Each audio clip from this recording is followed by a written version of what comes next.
Ok, donc maintenant qu'on a préparé le terrain, on va pouvoir attaquer les fractions. Donc les fractions, en fait, c'est juste une écriture particulière pour faciliter les calculs quand on a affaire à des divisions particulièrement. Donc là, typiquement, on a 2 plus 7, le tout divisé par 5. Quand on l'écrit sous forme fractionnaire, on va mettre le dividende au-dessus, la barre de division à l'horizontale et le diviseur en dessous. Donc quand on écrit sous forme d'une fraction, on change un peu le vocabulaire, c'est-à-dire que la partie là, on va l'appeler le numérateur et la partie du bas, le dénominateur. Mais en fait, ça correspond, quand on écrit en division, là on a le dividende et là le diviseur, et là on a le numérateur et le dénominateur. Mais tout ça, c'est qu'une question de vocabulaire. En fait, la seule, c'est juste une autre façon d'écrire les choses. Mais par contre, cette façon d'écrire sous forme de fraction est vraiment plus simple quand on va faire des calculs. Vous allez voir assez rapidement que c'est bien pratique de d'écrire le numérateur en haut, le dénominateur en bas, et que quand on va faire des calculs, ça va vraiment simplifier. On voit plus clairement ce qui se passe. Et un autre avantage, c'est que les parenthèses, en fait, on n'en a plus besoin dans la mesure où on va mettre le trait de fraction. euh, Si on positionne le trait de fraction au bon endroit, du coup on n'a plus besoin de mettre les parenthèses. Là par exemple, on voit que c'est clair que 2 plus 7 c'est fait en premier, on calcule d'abord 2 plus 7 et ensuite on divise par 5. Alors par contre, il faut bien mettre le trait de fraction. Si on se trompe dans la position du trait de fraction, c'est comme si on se trompait ici au niveau des parenthèses. C'est-à-dire que si on va écrire, si on écrit, hop, faut que j'aille prendre mon crayon.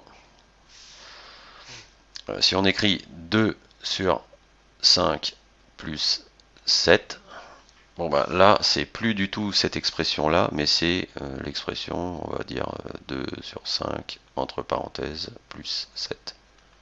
Ça c'est égal, mais c'est différent de ce qu'on a ici.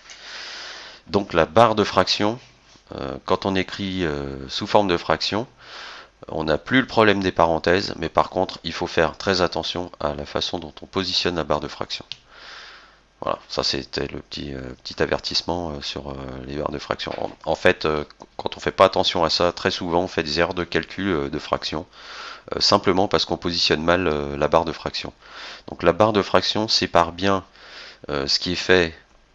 Le, Là, ça veut dire qu'il y a un premier calcul qui doit être fait, et en dessous de la barre, c'est un deuxième calcul qui doit être fait. Donc la barre positionnée comme ça veut dire que c'est la dernière opération qu'on va effectuer, c'est-à-dire comme ici, là on avait des parenthèses ici, là on a la division, et là on a comme si on avait des parenthèses.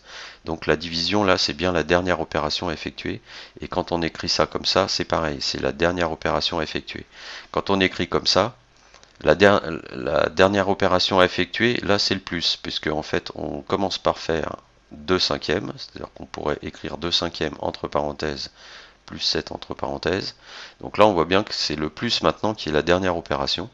Donc là on commence par diviser 2 par 5 et ensuite on additionne 7, comme ce qu'on a fait ici. Par contre ici, bon c'était pas le cas, on commence par faire 2 plus 7 et ensuite on divise par 5. Donc ça faut bien comprendre cette chose-là pour être à l'aise dans les fractions. Alors pour cette partie-là, en fait, ce qu'on avait vu, c'est que tous les rationnels peuvent s'écrire sous la forme d'un nombre avec un motif périodique. Donc là maintenant, on va continuer, enfin on va étendre cette définition.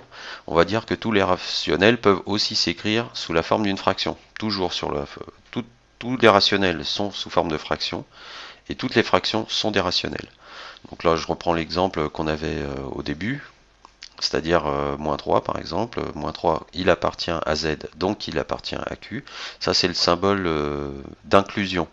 Quand on parle d'un élément, on va dire que moins 3 appartient à Q. Ça ça ressemble à un E comme pour élément. Et ça ressemble à un C comme pour inclus. Enfin, c'est un moyen mnémotechnique un peu simple, mais donc ça, c'est quand il s'agit d'un élément. Moins 3 c'est un élément de Z. Donc moins 3, il appartient à Q. Par contre, quand il s'agit d'un ensemble par rapport à un autre ensemble, là c'est le symbole d'inclusion, et donc c'est ce symbole-là qui ressemble à un C. Bon, ça c'était entre parenthèses. Mais donc là, on a moins 3 qui appartient à Z, et donc qui appartient à Q. Et moins 3, on peut l'écrire sous forme de fraction, moins 3 sur 1. Donc là, on a une fraction avec un élément dans Z, un élément dans Z non nul. Donc ça, c'est bien une fraction, et ça appartient bien à Q. Là, on a 0,5, on sait qu'il appartient à Q, c'est ce qu'on avait vu précédemment. 0,5, on peut l'écrire sous la forme 1 demi. Pareil, là on a 1 qui appartient à Z, 2 qui appartient à Z et qui est non nul, donc cette fraction appartient bien à Q.